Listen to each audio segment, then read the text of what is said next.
ഇന്ന് ഓഗസ്റ്റ് 17. 8 പതിറ്റാണ്ട് മുന്നേ ചിറ്റഗോങ്ങിലെ ഭൂരിപക്ഷം നിവാസികളും ഞെട്ടി ഉണരുന്നത് ഒരു വാർത്ത കേട്ടുകൊണ്ടാണ്.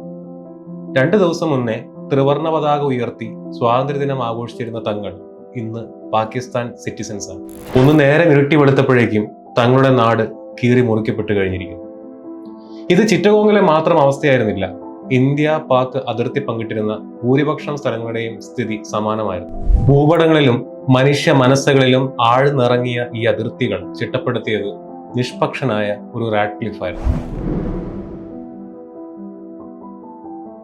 ഇന്ത്യയെ വിഭജിക്കണം, ഇന്ത്യ പാകിസ്ഥാൻ എന്നിങ്ങനെ 2 രാജ്യങ്ങളായി മാറ്റണം, ഈ ആശയം 1940 മുതലേ നിലവിലുണ്ട്. ഇന്ത്യൻ നാഷണൽ കോൺഗ്രസിനെയും മുസ്ലിം ലീഗിനെയും ഈ ഒരു ആശയത്തിൽ നിന്ന് പിന്മാറ്റാനായിട്ട് 1942 വന്ന ക്രിപ്സ് മിഷനോ പിന്നീട് വന്ന ക്യാബിനറ്റ് മിഷനോ സാധിക്കുന്നില്ല. മാത്രമല്ല 1939 മുതൽ 45 വരെ നീണ്ടുനിന്ന 2ാം ലോക മഹായുദ്ധം ബ്രിട്ടനെ കടുത്ത കടക്കണിയിലാക്കി. ഇന്ത്യയിൽ നിന്നും എത്രയും പെട്ടെന്ന് പിൻവാങ്ങണമെന്നാണ് അധികാരത്തിൽ വന്ന പുതിയ സർക്കാരിന്റെ സമീപനം. ഈ ഇന്ത്യ പ്രോബ്ലത്തിന് ഒരു പരിഹാരം കൽപ്പിക്കുന്നതിന് വേണ്ടി അവർ ഇന്ത്യയിലേക്ക് നയിക്കുന്ന ബ്രിട്ടീഷ് ഇന്ത്യയുടെ ഏറ്റവും അവസാനത്തെ വൈസ്രോയാണ് ലോർഡ് മൗണ്ട് ബാറ്റൺ. മാർച്ച് 22, 1947 ഇന്ത്യയിൽ എത്തിയ ലോർഡ് മൗണ്ട് ബാറ്റൺ ജൂൺ 3 ആയപ്പോഴേക്കും ഇന്ത്യയുടെ ഭാവി നിശ്ചയിച്ചുകൊണ്ട് ഒരു പ്ലാൻ മുന്നോട്ട് വയ്ക്കുന്നു. June 3 plan.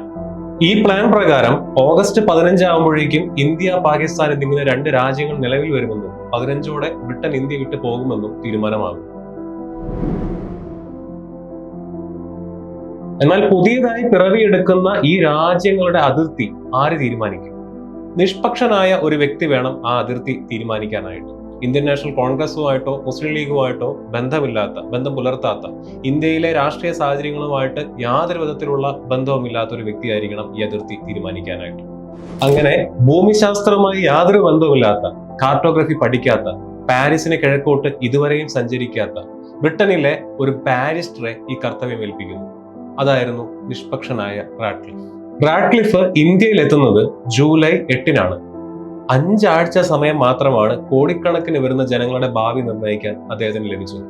തനിക്ക് സമയം കൂടുതൽ വേണമെന്ന് അദ്ദേഹം ആവശ്യപ്പെട്ടെങ്കിലും ബ്രിട്ടന്റെ ഭാഗത്തു നിന്നും ഇന്ത്യൻ രാഷ്ട്രീയ കക്ഷികളുടെ ഭാഗത്തു നിന്നും എതിർപ്പാണ് ഉണ്ടായിരുന്നത്. വിഭജനം നടക്കുന്ന 2 അതിർത്തികളിലും ബംഗാളിലും പഞ്ചാബിലും 2 ബൗണ്ടറി കമ്മീഷന്റെയും അധ്യക്ഷനായത് റാഡ്ക്ലിഫ് തന്നെയായിരുന്നു. ഓരോ കമ്മീഷനിലും അദ്ദേഹത്തിന് അസിസ്റ്റ് ചെയ്യുന്നതിന് വേണ്ടി 4 അംഗ സംഘത്തെ വിനിയോഗിച്ചു. പഞ്ചാബ് ബൗണ്ടറി കമ്മീഷനിൽ അദ്ദേഹത്തിന് അസിസ്റ്റ് ചെയ്യുന്നതിന് വേണ്ടി 2 മുസ്ലിം ജസ്റ്റിസുമാരും 1 ഹിന്ദു ജസ്റ്റിസും 1 സിഖ് ജസ്റ്റിസുമാണ് ഉണ്ടായിരുന്നത്. ബംഗാൾ ബൗണ്ടറി കമ്മീഷനിലാകട്ടെ അദ്ദേഹത്തിന് അസിസ്റ്റ് ചെയ്യുന്നതിന് വേണ്ടി 2 ഹിന്ദു ജസ്റ്റിസുമാരും 2 മുസ്ലിം ജസ്റ്റിസുമാരുമാണ് ഉണ്ടായിരുന്നത്. അതെ, ഇന്ത്യയെ കീറി മുറിച്ച ആ 2 ബൗണ്ടറി കമ്മീഷനിലെയും അംഗങ്ങൾക്ക് ജോഗ്രഫിയായിട്ടോ കാർട്ടോഗ്രഫിയായിട്ടോ യാതൊരു ബന്ധവും ഉണ്ടായിരുന്നില്ല.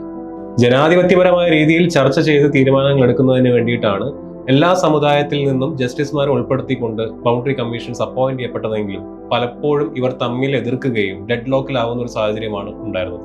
റാഡ്ക്ലിഫിനെ സപ്പോർട്ട് ചെയ്യുന്നതിന് വേണ്ടി വേറെ എക്സ്പേർട്സോ UN പ്രതിനിധിയോ ഒന്നും ആ സമയത്ത് ഉണ്ടായിരുന്നില്ല. അത് മനഃപൂർവ്വമായിരുന്നു.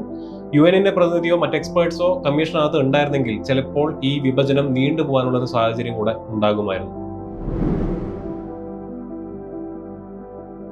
കോടിക്കണക്കിന് വരുന്ന ഇന്ത്യൻ ജനങ്ങളുടെ ഭാവി നിർണ്ണയിക്കുന്നതിന് വേണ്ടി റാഡ്ക്ലിഫിന്റെ മുന്നിൽ ഉണ്ടായിരുന്നത് കാലഹരണപ്പെട്ട കുറെ മാപ്പുകളും 1941 ആക്യുറേറ്റ് അല്ലാത്ത സെൻസസ് റിപ്പോർട്ടുമാണ്. പറഞ്ഞ സമയം കൊണ്ട് തന്നെ അതിർത്തി ഏകദേശം തിട്ടപ്പെടുത്തി റാഡ്ക്ലിഫ് ഇന്ത്യ വിട്ടു പോവുകയാണ് ഉണ്ടായിരുന്നത്. എന്നാൽ റാഡ്ക്ലിഫ് മാർക്ക് ചെയ്ത അതിർത്തിയുടെ മുകളിൽ ഇന്നും തർക്കങ്ങൾ നടന്നുകൊണ്ടിരിക്കുകയാണ്. പഞ്ചാബിൽ ലാഹോർ പാകിസ്ഥാന് വിട്ടുകൊടുത്തതിൽ ഇന്ത്യക്കും, ഗുർദാസ്പൂർ, ഫിറോസ്പൂർ തുടങ്ങിയ നഗരങ്ങൾ ഇന്ത്യക്ക് വിട്ടുകൊടുത്തതിൽ പാകിസ്ഥാനും എതിർപ്പുണ്ടായിരുന്നു. പിന്നീട് 1948 പാകിസ്ഥാൻ കശ്മീർ ആക്രമിച്ചപ്പോൾ ഗുർദാസ്പൂർ ഇന്ത്യൻ അതിർത്തിയിൽ ആയതുകൊണ്ട് മാത്രമാണ് ഇന്ത്യക്ക് ആ ആക്രമണത്തെ ചെറുത്തു നിൽക്കാനായിട്ട് സാധിച്ചത്. ബംഗാളിലാകട്ടെ ബുദ്ധിസ്റ്റ് പോപ്പുലേഷൻ കൂടുതൽ ഉണ്ടായിരുന്ന ചിറ്റഗോങ് ഈസ്റ്റ് പാകിസ്ഥാൻ കൊടുക്കുന്നു. കുൽന, മാൾഡ, മുർഷിദാബാദ് തുടങ്ങിയ സ്ഥലങ്ങളിലും ഇതേ അവസ്ഥ തന്നെയാണ് ഉണ്ടായിരുന്നത്. ലോക ചരിത്രത്തിൽ തന്നെ ഏറ്റവും കൂടുതൽ ജനങ്ങളുടെ പലായനത്തിനും കൂട്ടക്കൊരുതികൾക്കും കാരണമായിട്ടുള്ള ഈ ഇന്ത്യ പാകിസ്ഥാൻ വിഭജനം ഒരുപാട് സിനിമകളിലും നോവലുകളിലും ഇടം പിടിച്ചിട്ടുണ്ട്. Pinjar, Silent Waters, Train to Pakistan തുടങ്ങിയ പടങ്ങളും മിഡ് നൈറ്റ് ചിൽഡ്രൻ എന്ന് പറയുന്ന സൽമാൻ റുഷ്ദിയുടെ നോവലുമെല്ലാം ഇതിന് ഉദാഹരണങ്ങളാണ്. 8 പതിറ്റാണ്ട് മുന്നേ നിഷ്പക്ഷനായ റാഡ്ക്ലിഫ് ഭൂപടത്തിൽ വരച്ച ആ വര ഇന്നും കോടിക്കണക്കിന് ജനങ്ങളുടെ ജീവിതത്തെ ബാധിച്ചുകൊണ്ടിരിക്കും.